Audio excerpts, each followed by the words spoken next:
इंतखाबात में सिर्फ 41 दिन रह गए हैं और इस वक्त सूरत हाल ये है कि इंतखाबात और इदारे दोनों ही मुतनाज़ होते दिखाई दे रहे हैं। जिस इलेक्शन कमीशन ने इंतखाबात कराने हैं उसे शदीद तनकीद का सामना है, जिस इंतज़ामिया ने इलेक्शन के इंतजामात करने हैं उसे भी शदीद तनकीद का सामना है, और ख़ास तौर पर जिस अदलिया ने इंतखाबात यकीनी बनाने हैं और इंतखाबात से मुतालिक तनाज़ात को निपटाना है वो अदलिया खुद ही तनाज़ात की जद में है। दो बड़ी सियासी जमातें अदालतों को तनकीद का निशाना बना रही हैं, उनके फैसलों पर तनकीद कर रही हैं। PTI जिसे पेशावर हाई कोर्ट और लाहौर हाई कोर्ट यहाँ तक के सुप्रीम कोर्ट से भी बार बार रिलीफ मिल रहा है, उसे इलेक्शन कमीशन से शिकायत है और चीफ जस्टिस काजी फाइज ईसा से फिर भी शिकायत है और वो उन्हें तनकीद का निशाना बना रही है। तहरीक इंसाफ के इस्लामाबाद हाई कोर्ट के चीफ जस्टिस आमिर फारूक से भी शिकायत है, वो उनके खिलाफ मुतादिद दरख्वास्तें दायर कर चुकी है, मगर आज भी इस्लामाबाद हाई कोर्ट ने chairman PTI barrister Gauhar Khan को इमरान खान से मुशावरत की इजाज़त दे दी है। Chairman PTI barrister Gauhar Khan और दीगर वकला की इमरान खान से मुलाकात की दरख्वास्त पर इस्लामाबाद हाई कोर्ट के जस्टिस मियां गुल हसन औरंगजेब ने समाअत की और अटॉर्नी जनरल और एडवोकेट जनरल ने दरख्वास्त के काबिल समाअत होने की मुखालफत की, तो जस्टिस मियां गुल हसन औरंगजेब ने इस पर इजहार बरहमी करते हुए रिमार्क दिए कि टिकटों पर बानी और चेयरमैन PTI के दरमियान मुशावरत बुनियादी हक है। क्या सुप्रीम कोर्ट से आने वाला इजाफी नोट आपके लिए काफ़ी नहीं था? सुप्रीम कोर्ट के बाद क्या मुझसे भी अपने खिलाफ नोट लिखवाना चाहते हैं? एडवोकेट जनरल और अटॉर्नी जनरल ऑफिस निगरां हुकूमत की नुमाइंदगी कर रहे हैं। एडवोकेट जनरल और अटॉर्नी जनरल ऑफिस को गैर जानिबदार होना चाहिए। निगरां हुकूमत के जेर निगरानी खौफनाक निज़ाम चल रहा है कि इंतखाबी मुशावरत की इजाज़त भी नहीं। निगरां हुकूमत क्या इंतखाबात को डीरेल करना चाहती है? इंतखाबात के लिए मुशावरत की इजाज़त बुनियादी हक है। बानी और चेयरमैन PTI के दरमियान मुशावरत में मुखालफत से हुकूमत की गैर जानिबदारी पर सवाल उठता है। इसके बाद जस्टिस मियां गुल हसन औरंगजेब ने मुशावरत की इजाज़त देकर दरख्वास्त निपटा दी और हुक्म दिया कि सुप्रीटेंडेंट अडियाला जेल की निगरानी में इमरान खान और चेयरमैन की मुलाकात कराई जाए।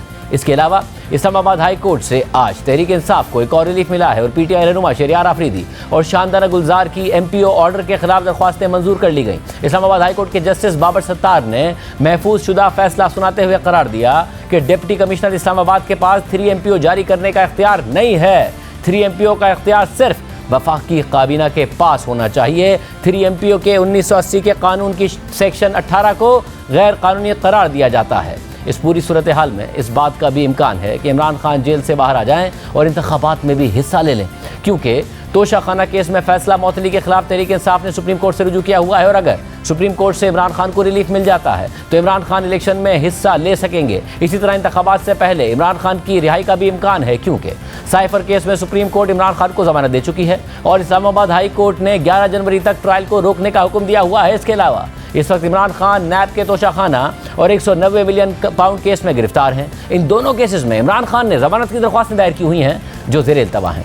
गुज़िश्ता रोज़ तोशाखाना रेफरेंस में एहतसाब अदालत में प्रोसिक्यूशन ने वकला सफाई को रेफरेंस की कॉपी और इंक्वायरी रिपोर्ट फराहम कर दी थी और साथ ही गवाहों के बयानात और दीगर दस्तावेज़ात भी फराहम कर दी गईं और गुज़िश्ता रोज़ भी दरख्वास्त ज़मानत पर भी दलाइल हुए, जिसके बाद दरख्वास्त ज़मानत पर मज़ीद दलाइल के लिए समाअत 30 दिसंबर तक मुलतवी कर दी गई और साथ ही अदालत ने इमरान खान के खिलाफ फर्द जुर्म आयद करने के लिए 4 जनवरी की तारीख भी दे दी है। इसी तरह 190 मिलियन पाउंड केस में भी एहतसाब अदालत दरख्वास्त ज़मानत सुन रही है। अगर इमरान खान की ज़मानत की मंजूरी हो जाती है तो वो जेल से बाहर भी आ सकते हैं और इलेक्शन मुहिम चला सकते हैं। इसी तरह तहरीक इंसाफ को शिकायत थी कि उनके रहनुमाओं को एक केस में रिहाई के बाद दूसरे केस में गिरफ्तार कर लिया जाता है। इस हवाले से भी इस्लामाबाद हाई कोर्ट से आज अहम ऑब्जर्वेशन सामने आई हैं। मंजूर पश्तीन के केस में इस्लामाबाद हाई कोर्ट ने FIA हुक्काम को मंजूर पश्तीन से जेल में तफ्तीश का हुक्म दे दिया है। जस्टिस मियां गुल हसन औरंगजेब ने इस केस में रिमार्क दी है कि कानून यह है कि जब एक बंदा पहले ही गिरफ्तार हो तो बस मुकदमा आगे चलाएं। ये नहीं होता कि मुल्जिम एक मुकदमे में छूट कर बाहर आए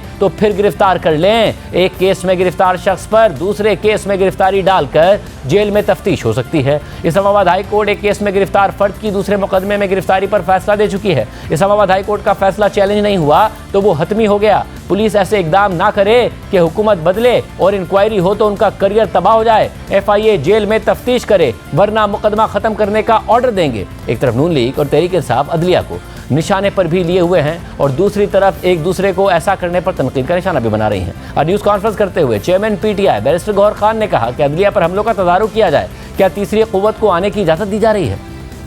अदलिया से इल्तिमास करते हैं कि अगर ऐसे हमले किए जाएंगे तो वक्त से पहले इसका तदारुक किया जाए। तदारुक नहीं होगी, इलेक्शन करीब तर आता जाएगा तो आवाम किस तरफ चल पड़ेगी, मुल्क किस तरफ चल पड़ेगा। क्या तीसरी क़ुव्वतों को आने की इजाजत दी जा रही है? इतनी बड़ी पार्टी को पॉलिटिकल प्रोसेस से निकालना ये डेमोक्रेसी को डिरेल करने की साजिश होगी। अगर सुप्रीम कोर्ट ने सोमोटो लिया है और इस बात को वर्सी कर रही है कि इलेक्शन 8 फरवरी हो, तो इसका हर स्टेप उस वक्त तक जब तक सारा final nomination of the return candidate नहीं हुआ हो, इस सब के लिए लाजिम है कि ये सुप्रीम कोर्ट अपने सुपरविजन में देख ले। सबसे बड़ा टेस्ट इस वक्त अदलिया का है। अगर अदलिया ने अपना रोल प्ले नहीं किया, इस क्रिटिकल टाइम पे इंटरवीन नहीं किया, तो हालात बद से बदतर होते जाएंगे।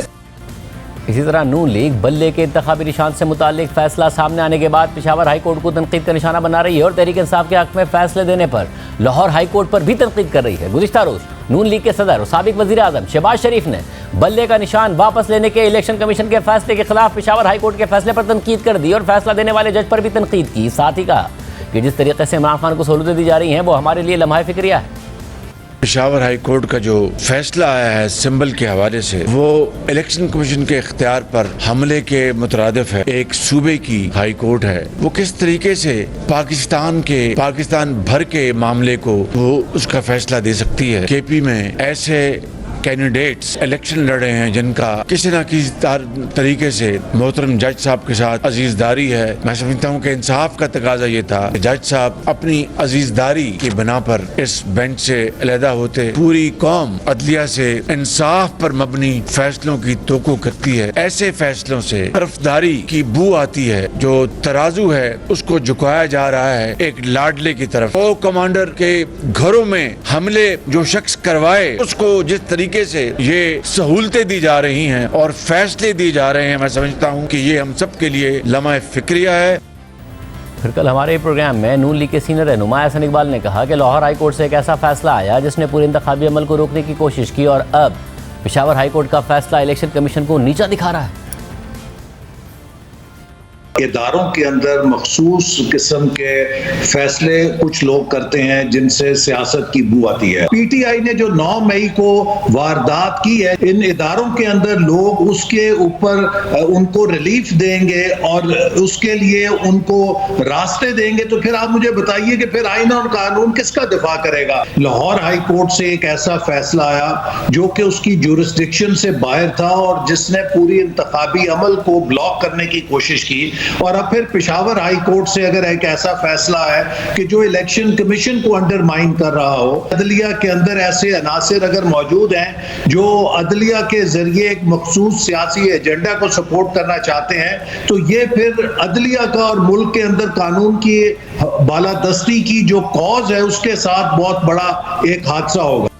सुप्रीम कोर्ट के जस्टिस अतहर मिनल्लाह ने माजी में जब तहरीक इंसाफ के खिलाफ फैसले दिए तो उनके खिलाफ तहरीक इंसाफ ने बयानात दिए, ट्रेंड्स चलाए गए, और आज जब उन्होंने इमरान खान और शाह महमूद कुरैशी को जमानत देते हुए इजाफी नोट लिखा है और अपने रिमार्क्स में कहा है कि इमरान खान पर जुर्म साबित नहीं हुआ, वो मासूम हैं, तो नून लीग उन पर तनकीद कर रही है। हालांकि कानून यही कहता है कि जब तक जुर्म साबित ना हो जाए उस वक्त तक मुल्जिम मासूम तस्वुर होता है। और नून लीग के रहनुमा तारड़ ने न्यूज़ कॉन्फ्रेंस में कहा कि पिछले चंद हफ्तों में लाडलाइज्म की नई मिसालें कायम की गई हैं और एक मुजरिम को रिलीफ देने की कोशिशें की जा रही हैं। सुप्रीम कोर्ट ने मासूम का लफ्ज़ इस्तेमाल किया तो ये उसी चीज़ का तसलसल है जिसमें गुड टू सी यू कहा जाता था।